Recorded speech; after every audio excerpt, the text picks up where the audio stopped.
Thank you, Annette. And as Annette's music reminds us, we are moving into this time of darkness.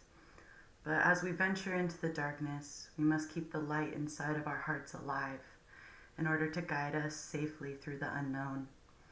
And so here today, we celebrate not going back, but moving forward into a better tomorrow.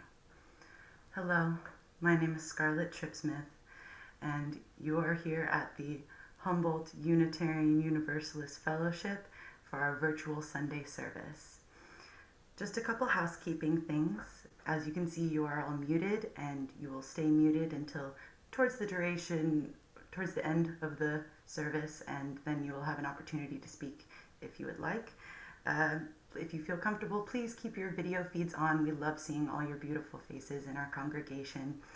And finally, for our joys and sorrows today, we will be sending them to Todd Hoberecht.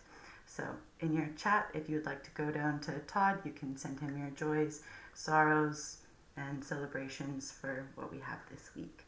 And without further ado, I would like to introduce Amy Day with our chalice lighting and aspiration.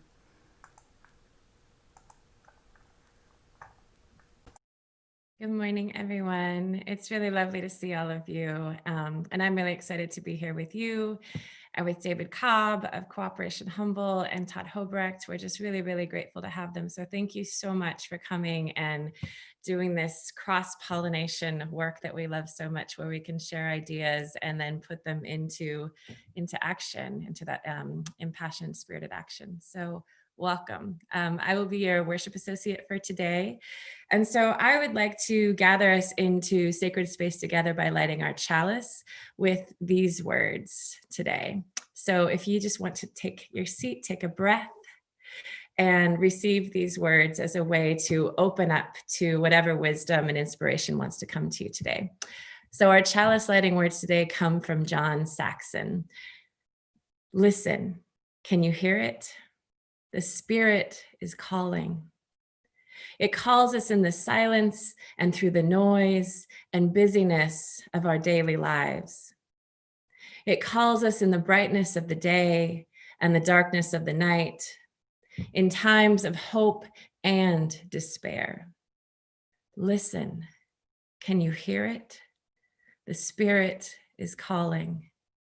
It doesn't matter what you call it, for it has no name and has many different names.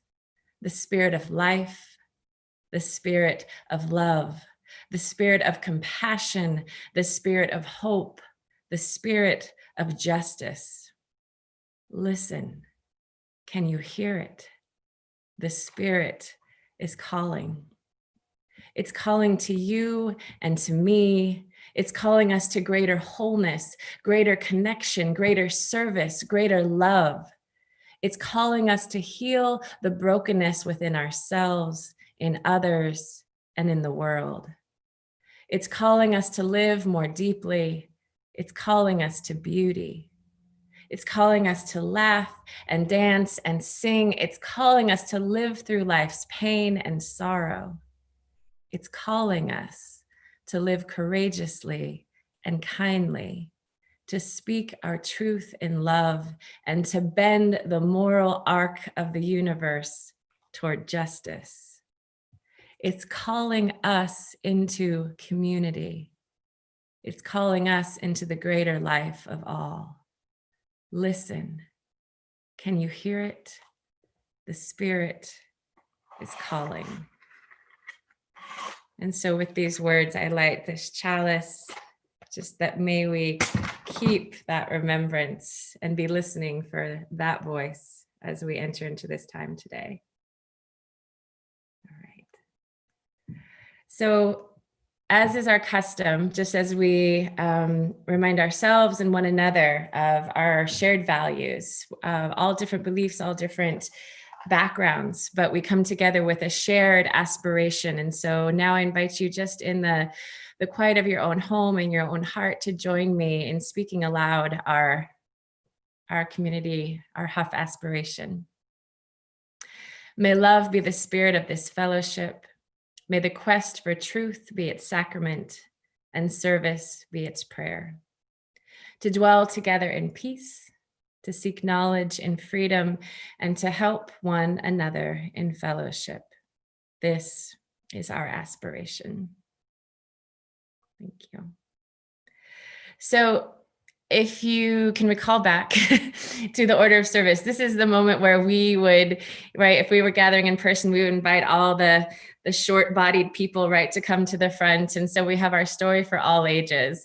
And even though there's not a lot of us little people gathered on this call today, we continue to keep this tradition as part of our service, just because I think the tradition of storytelling helps us to listen in a way that intellectual rigor doesn't necessarily get us. So I invite you just to sit back and listen from the perspective of the child and just enjoy whatever beauty and wisdom this particular story has to tell us today.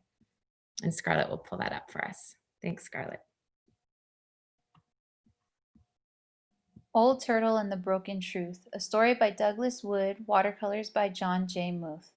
Once in a beautiful faraway land that was somehow not so very far, a land where every stone was a teacher and every breeze a language, where every lake was a mirror and every tree a ladder to the stars. Into this far and lovely land there fell a truth. It streaked down from the stars, trailing a tail as long as the sky, but as it fell, it broke. One of the pieces blazed off through the night sky, and the other fell to earth in the beautiful land. And the morning crow found the fallen piece. It seemed to be a sort of stone, shiny and pleasing to the eye. He picked it up. "This is a lovely truth," said Crow. "I will keep it." And he carried it away. But after he had held it for a while and examined it closely, Crow said, "This truth does not feel quite right. A part of it is missing. I will look for a whole one." And he flew off and dropped it to the ground. Other creatures who liked shiny things soon noticed the truth as well. Fox, Coyote, Raccoon each picked it up and carried it a while. But they too found that it had rough edges and was difficult to carry, and its sparkle soon lost its appeal. "We do not need this broken truth," they said. "We will find a whole one." Butterfly and Bear also discovered the truth, drawn by its sweetness, but each found that it left a bitter taste after all. "There is something missing in this truth," they thought, and they left it alone. After a while, none of the creatures even noticed the broken truth anymore, and it lay on the ground forgotten. Then a human being found it. He was walking slowly, listening to breezes, gazing at beauties above and below and all around him, when he found the broken truth. On it was writing, and the writing said, "You are loved."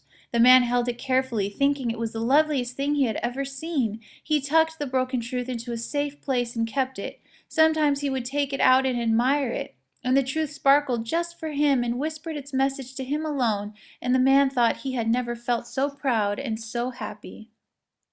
The man took the wonderful truth to his people, those who lived with him, who spoke as he spoke and dressed as he dressed, and whose faces looked like his, and together they cherished their newfound truth and believed in it.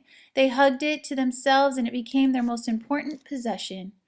After a while, the man and his people did not hear the language of breezes and stones any more, but heard only their truth. They did not see the mirrored beauty in the lakes or the ladders to the stars, but saw only their sparkling truth, and for them it was enough, and they called it the truth. The truth made the people feel good and proud and strong, but soon they also began to feel fear and even anger toward those who were not like themselves and did not share their truth. The other beings and other people of the lovely land seemed less and less important. The language of the breezes was hardly ever heard anymore. Time passed, and other people said, "We must have this great truth for ourselves, for with it comes happiness and power." Many battles were fought, and the broken truth was won and lost over and over again. But such was its power and beauty that no one ever doubted it, and when they were without it, they felt a great emptiness where their truth had been. The stones and trees suffered, the breezes and water suffered, and the animals and the earth, and most of all, the people suffered. Finally, the animals went to Old Turtle, ancient and wise as the mountains and seas themselves. Crow and Fox went, Coyote went, Raccoon, Butterfly, Bear, and many others all went to see Old Turtle. "This truth the people quarrel over," they said. "We have all held it ourselves. It is broken and does not work. Please tell the people." "I am sorry," answered Old Turtle, "but the people will not listen. They are not yet ready." and the suffering continued. Until one day a little girl came to find Old Turtle. She had traveled very far, had crossed the mountains of imagining and the river of wondering why, had found her way through the forest of finding out, and when she had grown tired she had ridden on the backs of animals or the wings of birds, and they had helped her find her way. Finally they came to a great hill in the very center of the world. From there the little girl thought she had never seen so far or seen so much beauty. But when she saw Old Turtle she could hardly speak. She simply looked with eyes full of wonder. "Why have you come so far to find me, little one?" asked Old Turtle. Her voice rumbled like faraway thunder, but was soft as a breeze through a caterpillar's whiskers. I wanted to ask a question," answered the little girl. "Where I live the earth is sore and people are suffering. Battles are fought over and over again. People say it has always been this way and will never change. Can it change, Old Turtle? Can we make it change?" Old Turtle spoke. "The world you describe is not the world that has always been, little one." Then Old Turtle told of how the people had found the broken truth in the suffering it had caused. "It is because it is so close to a great whole truth that it has such beauty and that the people love it so," said Old Turtle. "It is the lost portion of that broken truth that the people need if the world is to be made whole again." "But where is the missing piece?" asked the little girl. "Can we put the truth back together?" "First, my child," said Old Turtle, "remember that there are truths all around us and within us. They twinkle in the night sky and bloom upon the earth. They fall upon us every day, silent as the snow and gentle as the rain. The people clutching their one truth forget that it is part of all the small and lovely truths of life. They no longer see these truths, no longer hear them. But perhaps, little one, you can." "I'll try," said the little girl. And she thought once more of her long journey. She looked upon all the beauty that surrounded her, from the far hills to the flowers beneath her feet. She saw the movement of clouds and the soaring of birds and the dancing of light upon the green and living earth. She heard the whispering of a breeze, and gradually a feeling came over her as though all the world were made of truths, as if the whole world had been made just for her, and she had been made for it. And she felt a secret smile somewhere deep inside, and thought that perhaps she understood. She looked once again at Old Turtle, her eyes more filled with wonder than before. Old Turtle spoke again. "Remember this also, little one," she said. "The broken truth and life itself will be mended only when one person meets another, someone from a different place, or with a different face or different ways, and sees and hears herself. Only then will the people know that every person, every being is important, and that the world was made for each of us." For a long time then the two friends were quiet, high on their hill in the very center of the world, and in their heart the little girl thought she could see other people in other beautiful lands, people with their own ways, their own truths, people different from her own, but still somehow the people. Finally the little girl asked one more question. "Old Turtle, how will the people learn these things?" "By seeking out those small and simple truths all around them," said Old Turtle. "By listening once more to the language of breezes, by learning lessons from stones and animals and trees and stars, even turtles," she chuckled, "and little girls. Now, little one, it is time for you to go, to return to your people, to tell them what you have seen and learned, and to help them mend their broken truth. Take this with you," said Old Turtle, as she placed something in the little girl's hand. "I have saved it for a very long time for someone just like you." The little girl looked at what Old Turtle had given her. It was a kind of stone, a mysterious, beautiful stone. It was lovely to touch, and it made her feel good to hold it. She squeezed it tightly, then tucked it away for her journey. "Thank you, Old Turtle," she said, and hugged her friend's great leathery neck, and then she started home. Once more she traveled through the forest of finding out, crossed the river of wondering why, and the mountains of imagining.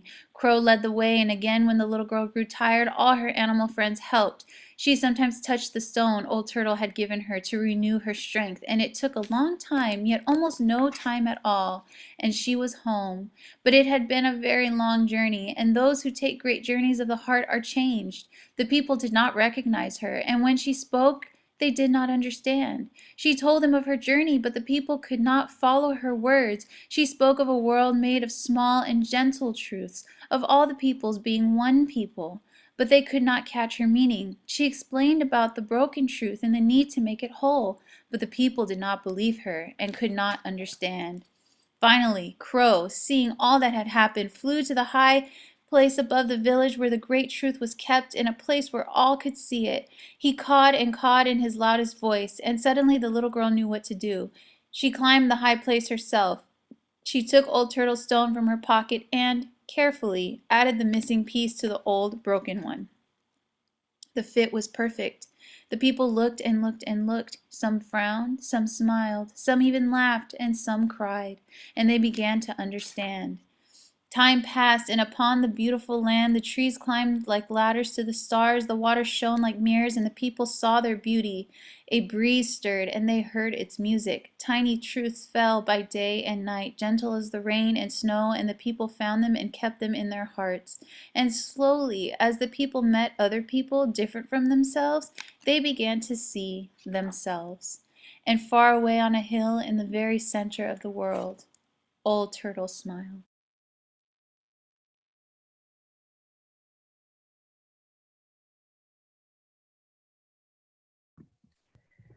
Well, thank you all for joining in that elongated story time with me. I looked for a few others, but that one really spoke to my heart, and so I really wanted to share it with you all. So hopefully it was worth the lengthy story time. Okay, good. I'm seeing some smiling faces. It's great.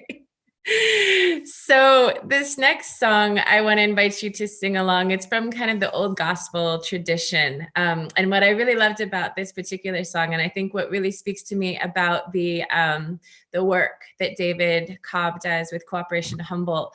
So it's called the Welcome Table. And so often, right, especially if you're like me and you were raised in that more evangelical tradition, right, we were taught that there's a beautiful world waiting for us after this one, and that there's no such possibility while we're in this skin suit, right? And so what I love about this particular song in this particular moment with this particular community is that we talk about the possibility of sitting at the welcome table and being in beloved community and creating this beautiful landscape here and now, rather than waiting until some far off great beyond. So I want to invite you just to take in the words, take in the the beauty of this song and sing along in your own homes and hearts.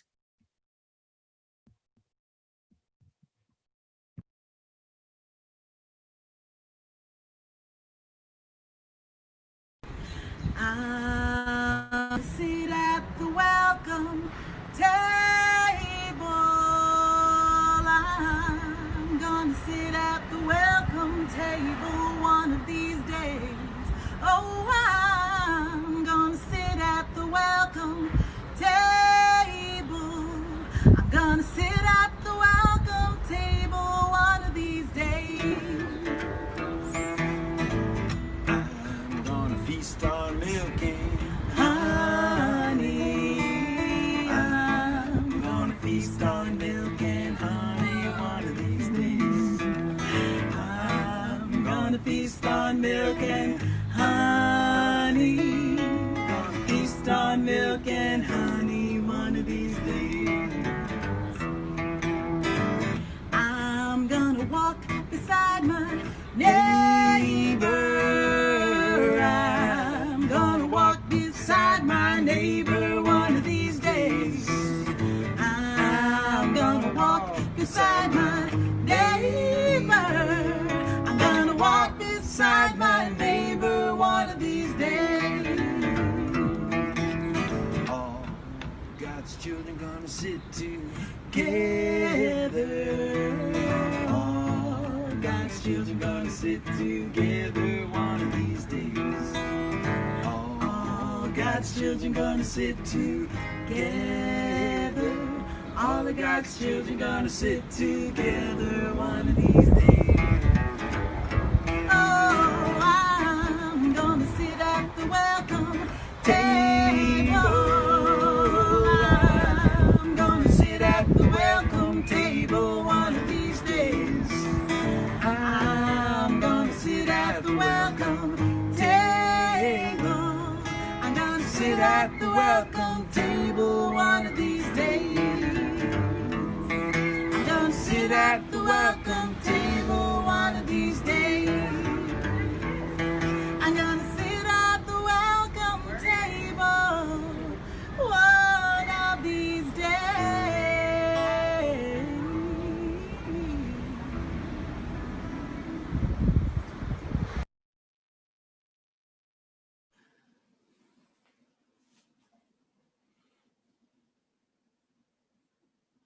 Well, that was great. And you don't have to wait to sit at the welcome table. You are welcome at this table today.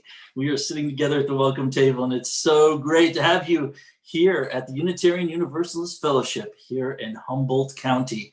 And I just have a couple things. I'm going to be going through the joys and the sorrows and the celebrations this morning. If you have any, make sure to send them to me on chat, and I'll be right there in just a minute to read those and do that. But I do have one announcement that I want to share with you.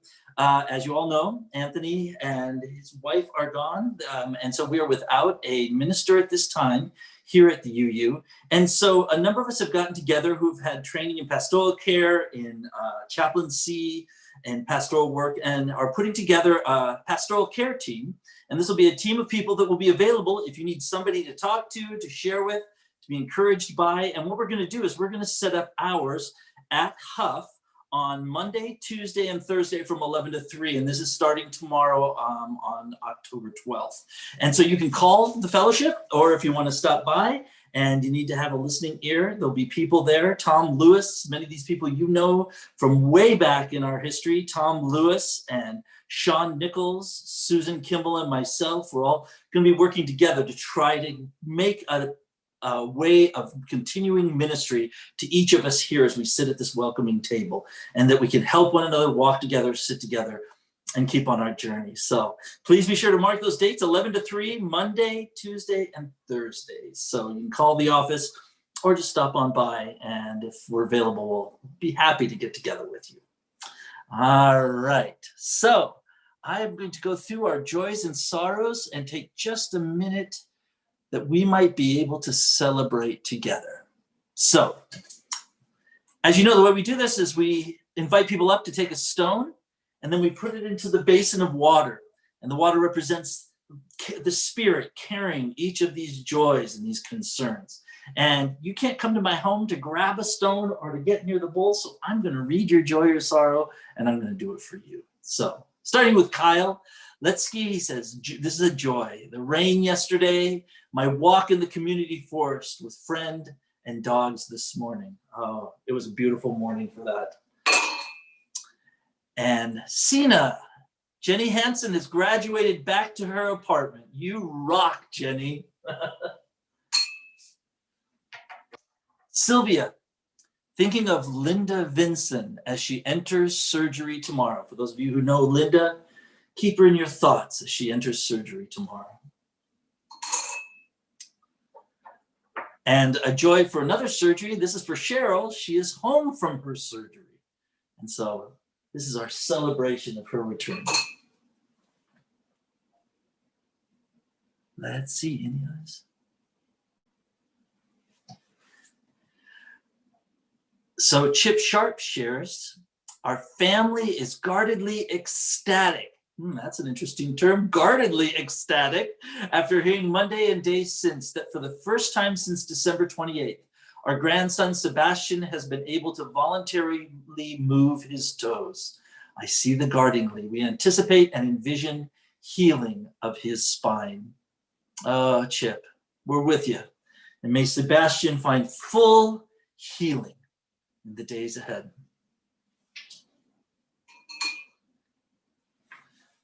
And Kim, blessings to my friend Josie Rose, who chose to leave this world and floated away like a party balloon.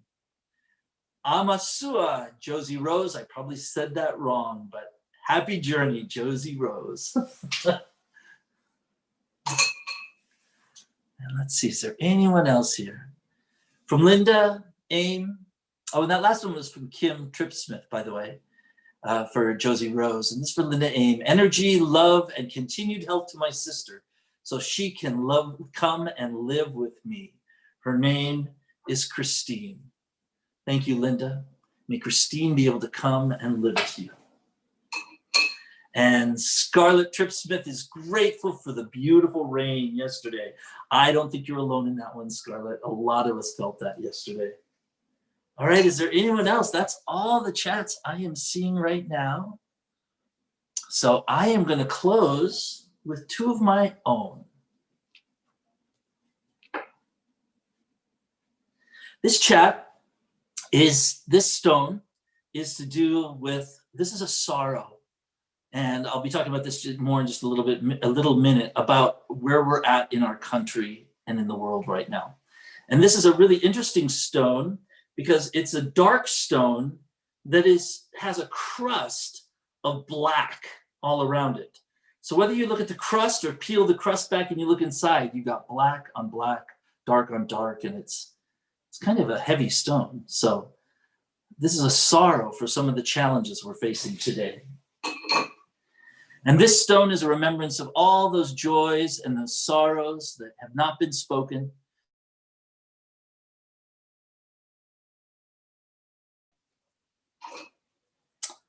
And let us now take a moment, and as we close this time of joy and sorrow, let's take a moment to center ourselves, and we're going to be preparing for our offertory here in one moment. But before we start that, let's just close our eyes and let's just take a few cleansing breaths, remembering, try to hold one of those joys or sorrows you heard today. One of those people, just hold them in your heart, out to the universe. Christine, Sebastian, so many others. Josie Rose, pass them on. And breathe. And one more deep breath.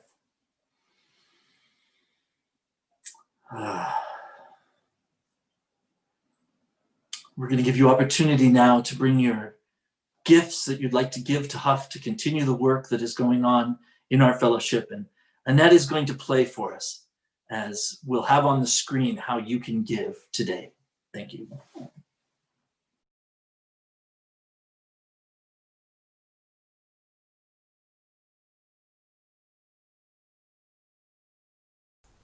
It won't let me unmute you, Annette.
Thank you so much, Annette.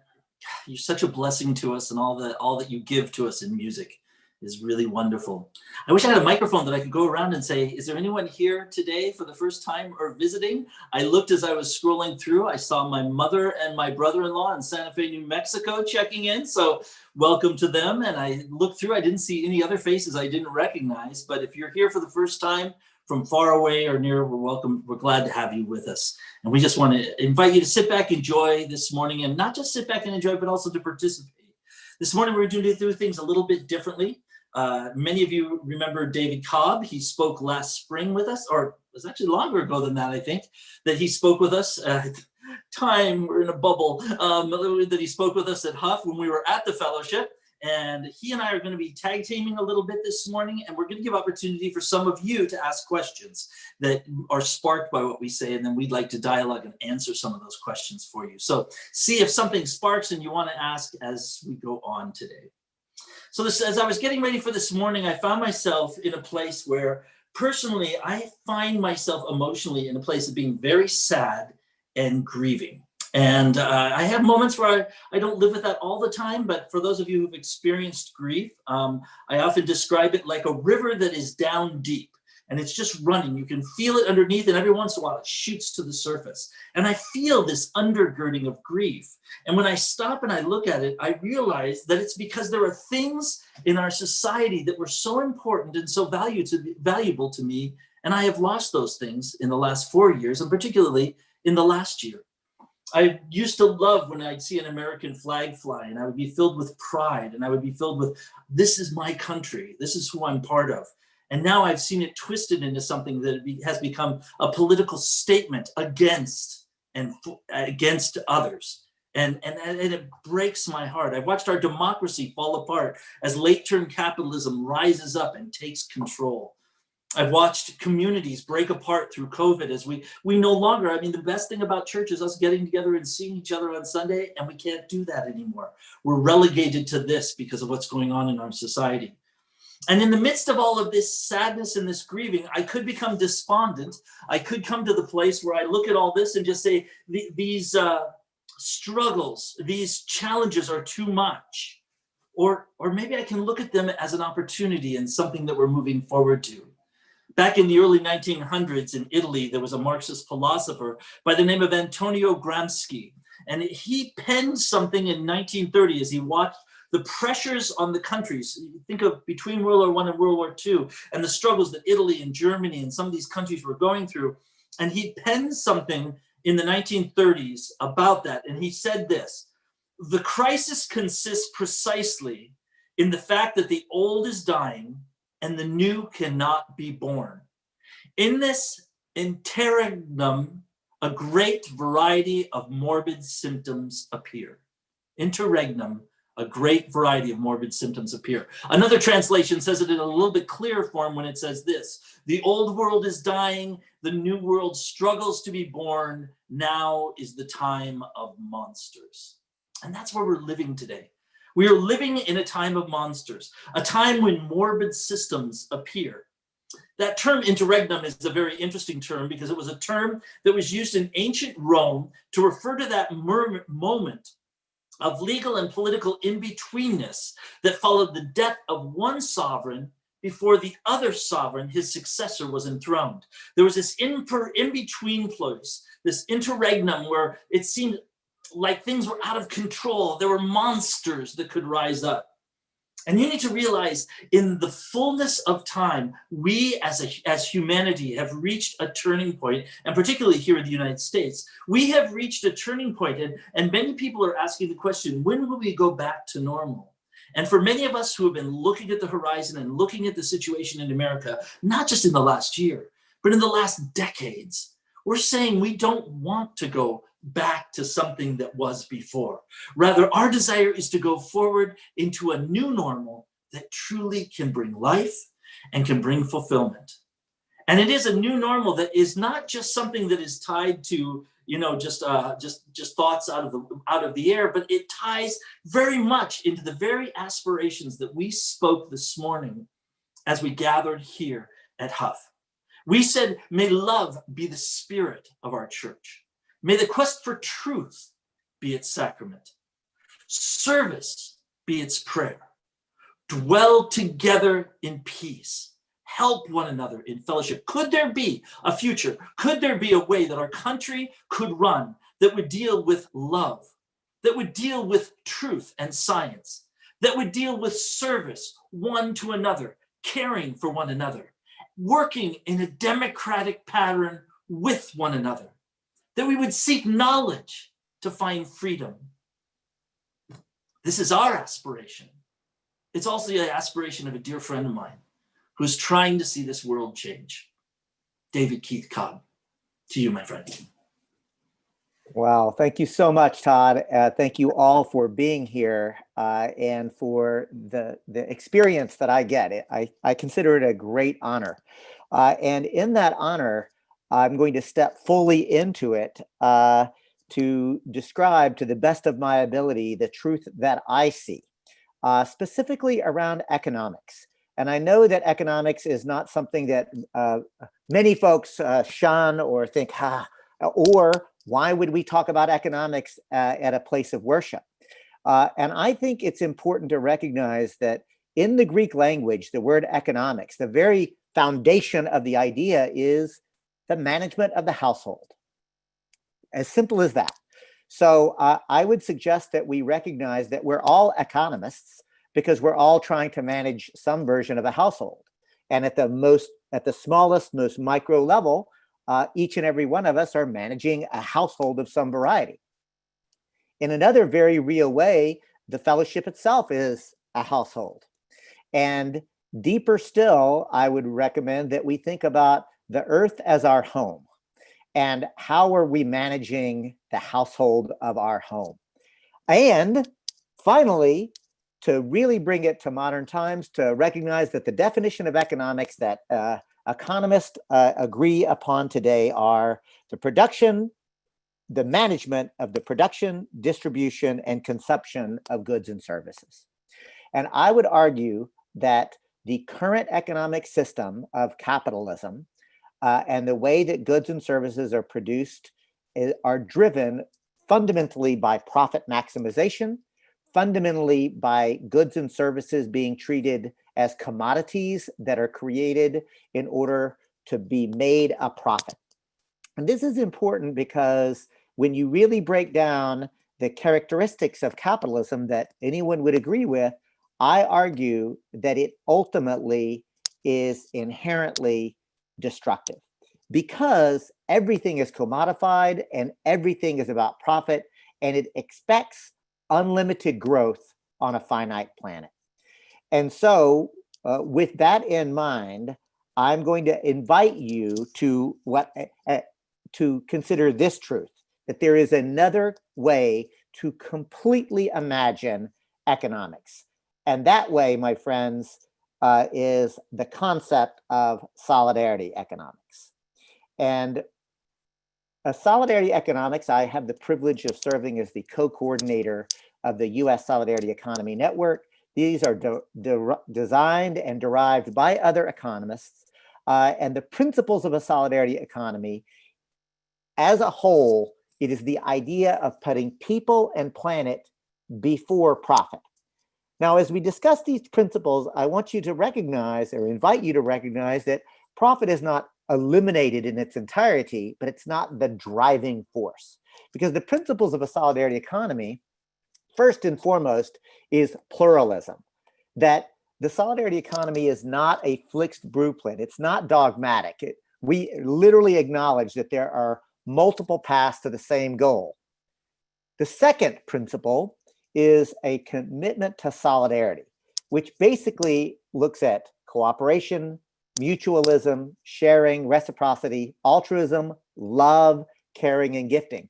And I so appreciated Todd centering love in this conversation. Amy centered love as she was beginning the service itself. And I genuinely and sincerely believe that love should be part of the management of household, the management of the goods and services. The third concept is the concept of equity, and that is beyond equality, but the commitment to opposing oppression, whether it's based on imperialism and colonialism, race, ethnicity, religious orientation, sexual orientation, gender, patriarchy, cultural discrimination. At the end of the day, equity across all dimensions. The fourth principle of the solidarity economy is sustainability. It is the recognition that ultimately we are not above the earth or the ecosystem. We are actually part of it, and a commitment that we have to not just sustain the current system, but to literally be part of the appropriate regeneration. And then the fifth characteristics of a solidarity economy is the creation of participatory democracy. The idea that any decision that affects your life, you ought to have an opportunity to help to make that decision. At the end of the day, the principles of the solidarity economy are an interconnected worldview of how we should think about producing, distributing, and consuming goods and services. And that is why Cooperation Humboldt exists today as an effort to build a solidarity economy here on the North Coast, here in our community. How do we go about meeting people's needs to not just survive, but to thrive, to live rich and meaningful lives where the whole truth, not only that I get to be loved, but that you get to be loved true. And so do the salmon, so do the redwood trees, so do the owls, so does all life get to be part of that. So in just a little over 5 minutes, that's my effort to describe Cooperation Humboldt's philosophical orientation to why a solidarity economy. So now in just a few moments, we're going to give you opportunity to ask questions, a few of you, 4 or 5 of you, hopefully we can get through. And if you're interested in asking a question, if you could chat to Scarlett, and she will make a list of those people, and then she'll introduce you and bring you up here in just a few moments so that you can ask your questions, and then David or I will dive in and try to ask them. So while we're waiting for that to happen, I have a question for you, David, to start with. So you talked about oppression and equity, and if we are truly in a prescient moment, if this is a moment of time where the clock is striking, where are we seeing oppression being fought in our society today? Well, it's obvious, Todd, right? Let's acknowledge that the Black Lives Matter movement is calling us as white folks to acknowledge the reality of white supremacy and how police brutality and the murder of Black and brown bodies has been happening from the inception of this country. And this is a moment, a which side are you on moment as it relates to white supremacy. So that's one, but it doesn't stop there. We know that under this current administration, that there are children literally being ripped from their mothers and put into cages because of crossing an imaginary line called a border. We know that we are watching the fires that are raging around us are a function of runaway late-stage capitalism and the decisions that have actually been made. So I would argue, Todd, that when we understand that oppression is not distinct, it is in fact any type of power over dominator mindset, then we can cut the Gordian knot, if you will, and recognize really we're talking about systems that are power over as opposed to power with, that are dominator as opposed to collaborator. And Yes. That's why at Cooperation Humboldt, we're all about understanding we have to be against settler colonialism and heteropatriarchy and capitalism and white supremacy and move into new systems. So you're recognizing that this is that if you reach into this bag, it's not just, you can't just deal with one part, because these are interconnected forms of oppression. And were you to just leave capitalism alone and deal with the other stuff, it would end up souring. It'd be the proverbial bad apple ruins the whole batch. And likewise, if we deal only with white supremacy and ignore heteropatriarchy, the same thing would happen. If we deal with settler colonialism but don't deal with an economic system that centralizes profit maximization, the same thing would happen. Again, it is all interconnected. And just as the Gordian knot can never be untied, you have to cut it. And I believe, Todd, at Cooperation Humboldt, we simply commit ourselves to cutting that knot of power over dominator worldviews. So now, is this all your idea? Did you come up with this? I mean, is this something No, brand new? I'm not that smart. I often say I'm not that smart, but I am educable. And the solidarity economy actually as a concept, on the one hand, actually almost all indigenous peoples and pre-contact folks have this idea. But to apply it to the study of economics as a discipline comes out of the Solidarity Economy Network was born out of the US Social Forum in 2007, because there was a growing cooperative economy movement that was recognizing worker-owned co-ops and consumer co-ops and housing co-ops and cooperative were happening around, but it had not yet developed into a coherent theoretical orientation. The interesting thing about solidarity economics is it is not a theory in search of a practice. Instead, it was an ongoing practice in search of an overlying theory of how to describe that power with sharing collaborative way to do economics. That's great. That's really great. Scarlett, how are we doing? Do we have a couple questions that we would want to tackle from that side? Yeah, for sure. Do you want me to read them all at once or just one at a time? How many do you have? I've got about 4. Why don't you read them all at once, and David and I will take notes depending on who best answers this question, and we'll see how that goes. Cool. So from Joanne Huffman, it seems that you're fully recognizing the opportunity cost for everything. A long range, it seems that you're fully recognizing the opportunity cost view that it is not used in our current capitalistic economy. She also says, this is not a capitalist economy, but another system where the long view and full costs are not taken into account. These ideas are old. I learned them at UCLA over 40 years ago. Want to take an econ class? So that's from good. Joanne. And then Thanks, Joanne. from Amy Day, we have, can you ask David to talk a little bit about putting mini gardens in yards of Trump supporters? I think a lot of us struggle to extend the beloved community to people beyond our own ideological circles. Can you speak to that?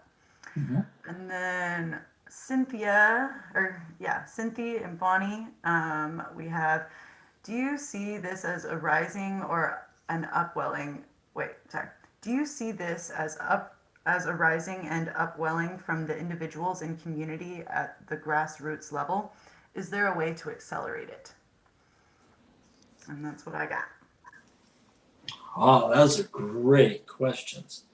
I really appreciate Joanne. I know she's been an economist, and so her bringing up that this isn't new, that these were things that she studied back in 40 years ago in UCLA, and is right that the system that we are living in today, it cannot continue because at its very foundation, capitalism deals with using resources, people, the environment, and getting more. And we recognize this end eventually runs out. And that's why our world is in a climate crisis. And that's why people are in a crisis. And so you're right, Joanne, that's really straight on. Thank you so much. Spot on. Oh, David. I got one more. I got one more as a fourth from Allison Bronkel.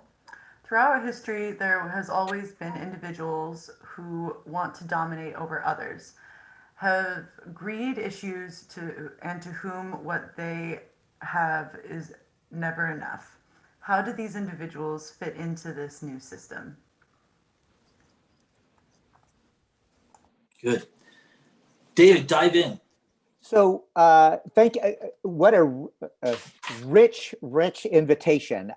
So Joanne, thank you so much for bringing the rigor of a trained economist into the conversation. I love that you talked about opportunity cost. And for those in the congregation who may not be as familiar, opportunity cost by definition is basically just the loss of potential gain from other opportunities when some other alternative is chosen, right? When you choose something, there is an opportunity cost associated with it. And related to that is that capitalism, as currently practiced, externalizes all costs. So there is not full cost accounting of the decisions. So in a very real way, this notion of profit maximization is a built-in inherent logic that is actually leading to this unlimited growth on a finite planet. And if we actually recognize that like what the opportunity costs are, and we no longer allow the externalization of costs, then different decisions would be made. I loved Amy's point where where she actually asked us about our mini gardens, and then very specifically said to imagine talking about bringing mini gardens into to Trump supporters, which we have done, by the way. And I want to take one moment to share my screen again and say that at Cooperation Humboldt, we are very public about what we believe. And you can go to our website and see this. Basically, we believe our institutions are racist, sexist, and class oppressive. We believe that an economic system based on exploitation and oppression will destroy the planet. And I'm going to ask you to read this last one, Todd, so get ready. We believe it's possible to create entirely new systems to incentivize cooperation and love. We believe in lifting up and supporting groups doing grassroots organizing with working class people and people of color. And the one that I love to end on, Todd, we also believe another thing. And what is that we believe at Cooperation Humboldt? We can work with you or your organization, even if you do not believe these things. But we want to be explicit and clear about who we are and what we believe. And the reason that I want to say that is we're going to be very explicit and clear about who we are and what we believe. And all of our projects, all of our program areas are open to anyone who wants to participate with us. Amy mentioned the mini gardens. We have provided, I think we're up to 250 or 270, something like that, mini gardens that anyone who says, I am low income as self-defined can get a mini garden. And we will come in and build that garden for you, 3x3, 4x4, depending on how big it is. We'll work with you to figure out what it is that you like. And we have a team of people, just like there is the pastoral team now. We have a team of people who know about growing gardens, and we give them telephone numbers and contacts to those 250 people. And I can tell you that many of those folks I know are conservative folks. There are community gardens where we've done whole front yards where there is actually a Trump flag at a Cooperation Humboldt a community garden. So we are very sincere when we say we will work with anyone, and we will also be who we are and be clear about who we are and offer those gardens in the same spirit of love and compassion and kindness, regardless of their ideological orientation. And are those gardens free? Yes, they are. We pay for them ourselves, right? They're not free in that sense, but they are free to the recipient. Absolutely. And, that's what we do with, just like this service is free, except you are, there is an offering, and I hope folks made an offering to the Humboldt Unitarian Universalists so that this can continue. So yes, we offer those mini gardens at absolutely no cost to people. The third comment or question, I'm sorry, Scarlett, I didn't catch the name of the third person. Cynthia and Bonnie. Cynthia and Bonnie asked about the uprising and how to accelerate it. And Cynthia and Bonnie, what I would say is this. Absolutely, I agree with you. We are seeing this like it is growing up. And I'm often reminded of my favorite American author is Tom Robbins. Who in one of his novels said, the problem with living in the last quarter of the 20th century is that the world is falling apart too quickly to be very exciting, but too quickly to be very comfortable. To which I chuckle and say, as we enter the 21st century, things are getting exciting. Because as Todd pointed out, we are in an interregnum. I genuinely believe that the old way of power over dominator society is crumbling. It is failing, and a new system is struggling to be born. And I think that solidarity economics is a framework to help, if you will, be a midwife to that new way of being. Which brings me to Allison's point about the individuals who want to dominate. I'm going to take that head on because a seminal book for me that really changed how I thought about the world, I read, 25, 30 years ago now. It's called The Chalice and the Blade by Riane Eisler. And Riane Eisler, by studying human history, thank you very much, Todd. It makes me happy that it's right there next to you.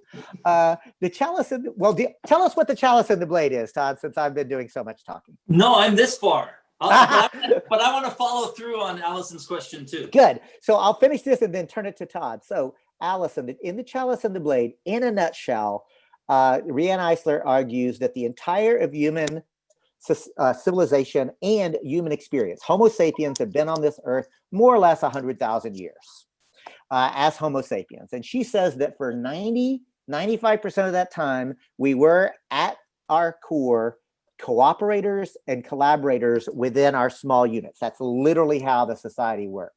Only in the last 10,000 years or so have we begun to move to what Daniel Quinn calls totalitarian agriculture, a dominator. We would argue the broken truth, right? Like going to war against the rest of nature for whoever we consider the we, and the we is our tribe, the we is our country, the we are people who look like us. It is a worldview that is different. And what Riane Eisler argues that system was not matriarchal, it was actually something different because it appreciated both the sacred masculine and the sacred feminine, and that almost every one of those indigenous tribes recognized some version of two-spirit or some version of some other sort of thing. But at its core, it was a cooperative worldview. So I would say that we have to recognize that human beings are neither angelic nor demonic. Like most of us will basically do what we're incentivized to do and what is the way to go forward. Yes, there are Gandhis. Yes, there are kings. Yes, there are Mother Teresas, but those are the aberrations. And none of, like, I cannot try to aspire to be a Gandhi or a king or a Mother Teresa, but neither am I a Hitler. Neither am I a Jeffrey Dahmer, right? Like, I think that the problem at its core is we have a social, political, and economic institutions that are literally incentivizing greed and oppression.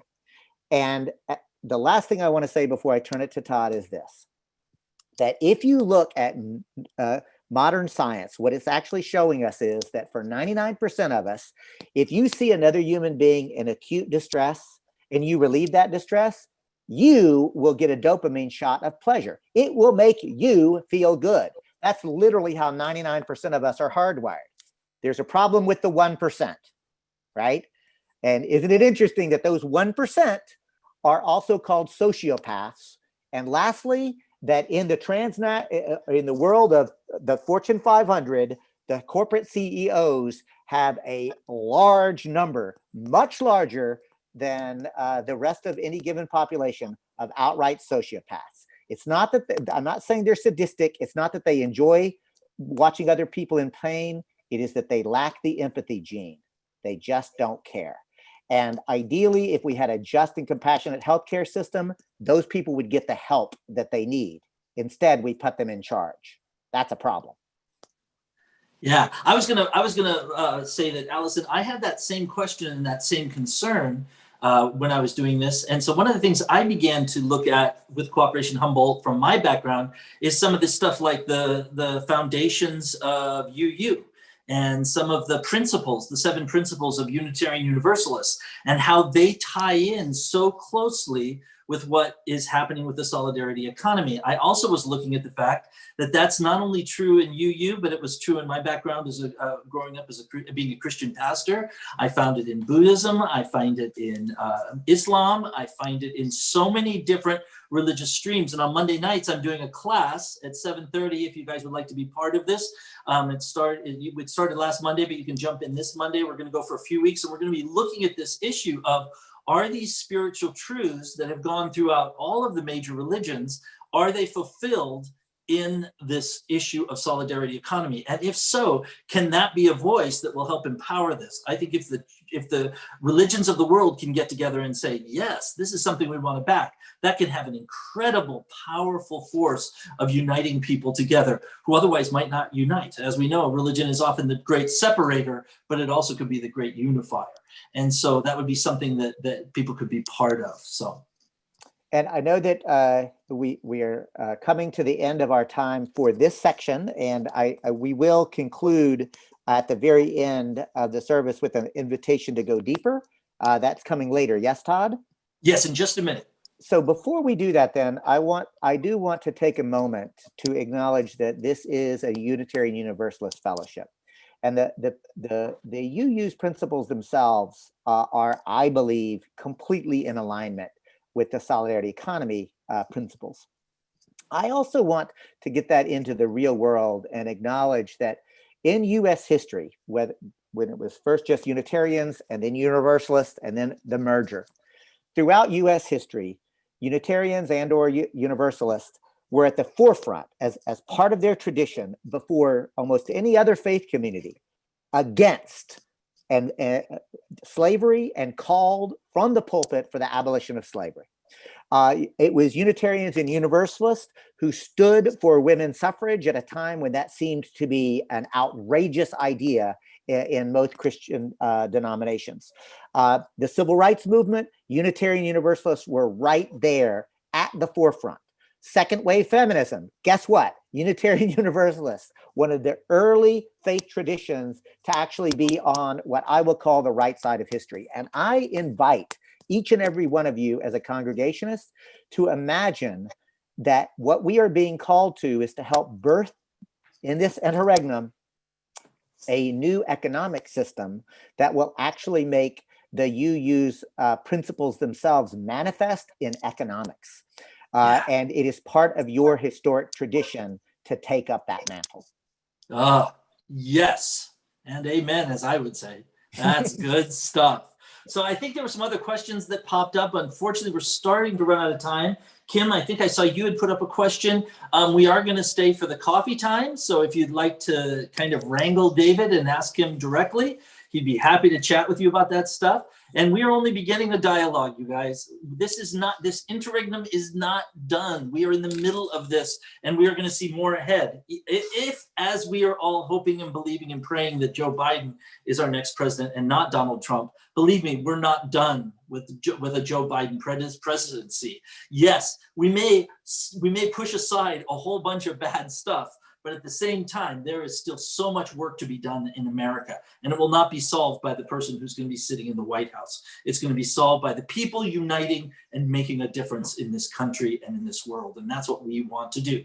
Now, you might ask the question, boy, this has sparked thoughts. This has given me ideas. I want to know more. I want to know more. What can I do to learn more? David, what can they do to learn more? Well, again, I'm going to share my screen very quickly and invite folks. These are the ways that you can touch down right now. And we don't have time to go over them all, but I'm just going to orient you. So our entire way that we've organized ourselves is a program area. Each program area has a foundational belief, but look over to the specific projects and activities. So our program areas are designed around human needs, arts and culture, care and wellness, economic democracy, education, food, and housing.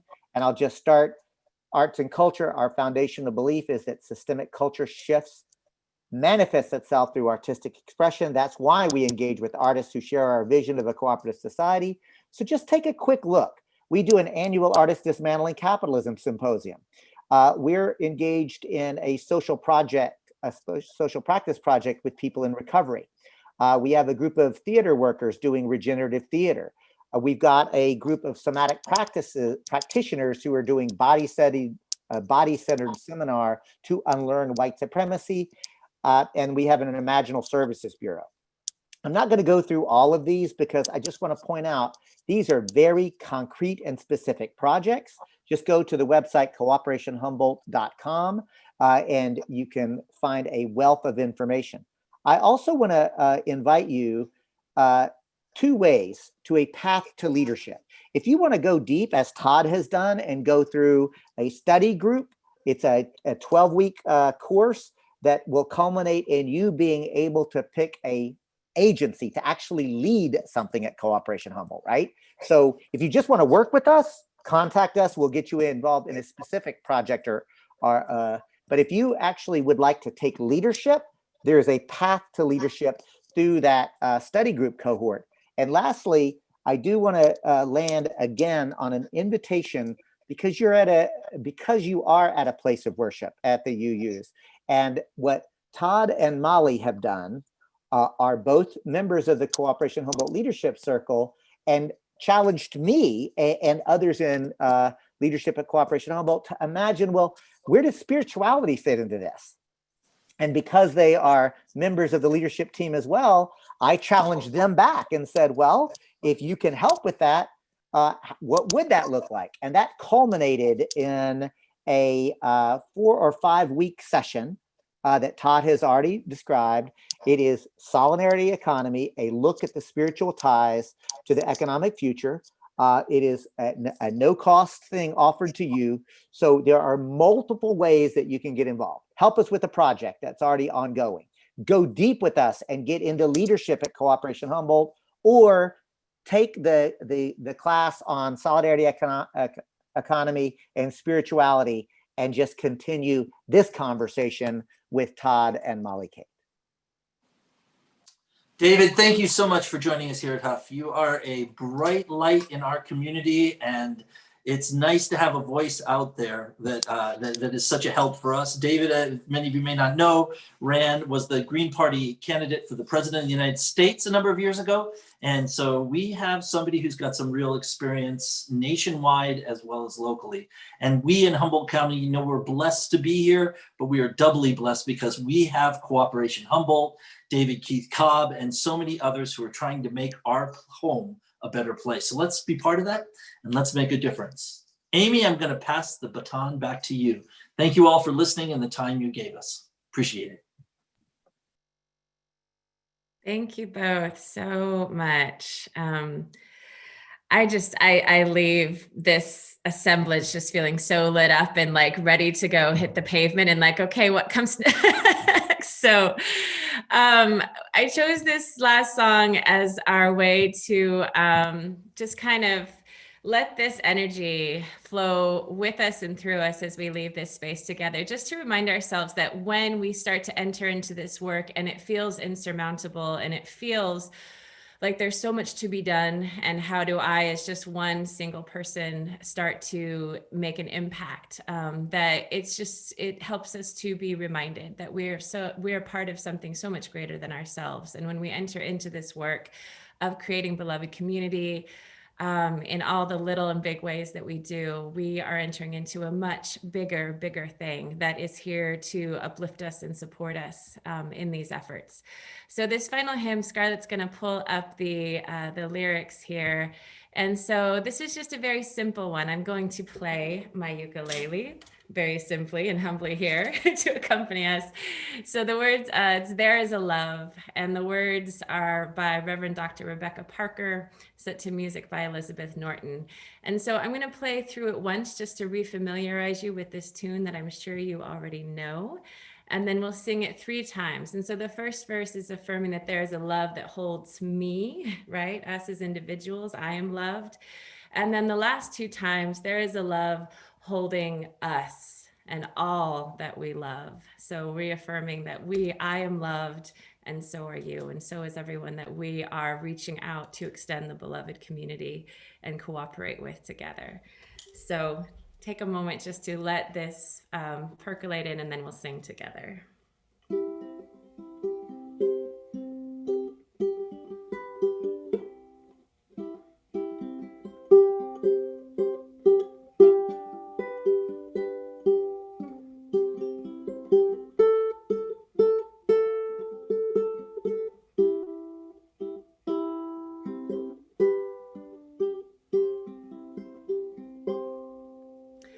There is a love holding me. There is a love holding all that I love. There is a love holding all. I rest in this love. There is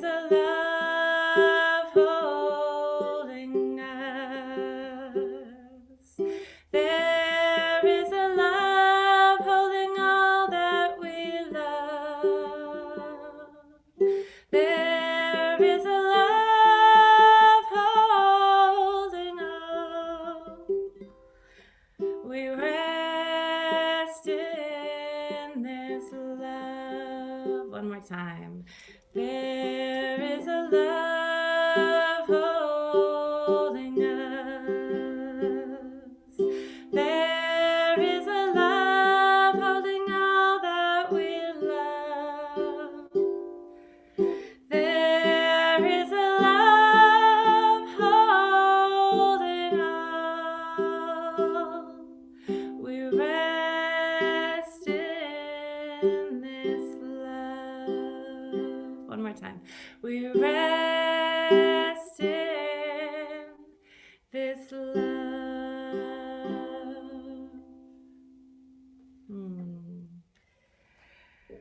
So as we end this time together, as we extinguish our chalice, as I know we are a little over time here, but this was worth sharing. I found this in this year's Wee Moon, speaking of opening to the divine feminine.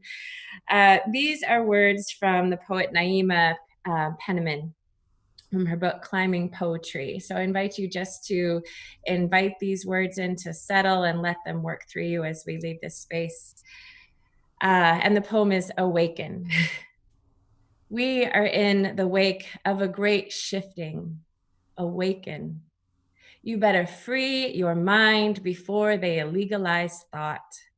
There's a war going on. The first casualty was truth, and it's inside you.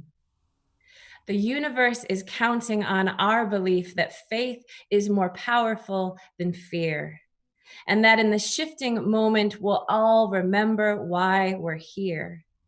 In a world where you're assassinated for having a dream and the rich spend 9 billion a year to control our ideas and visions are televised so things aren't what they seem. We gotta believe in a world where there's room enough for everyone to breathe. We were born right now for a reason. We can be whatever we give ourselves the power to be.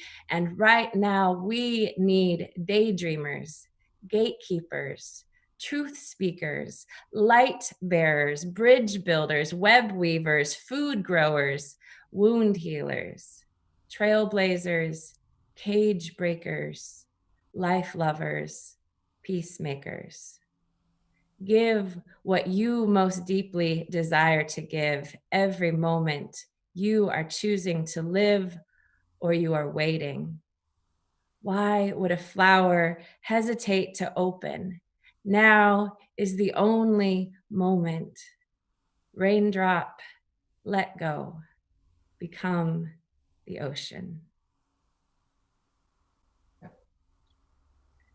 So I invite you to extend your hands across the screen.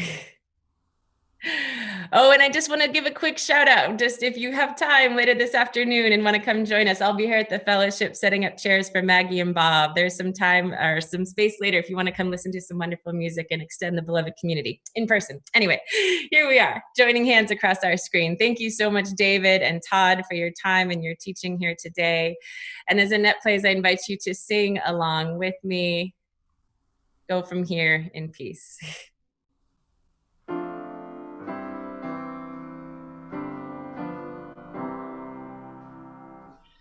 from here and peace. Go from here and peace. Flow in love. Go from here and peace. Love in life. In love. Oh, Shalom, salam alaikum, blessed be. Thank you so much for being here and being part of this. Again, we invite you to stick around and have some Q&A and virtual coffee time with our speakers and our dance party, which is a very important part of our Sundays here. So thank you so much.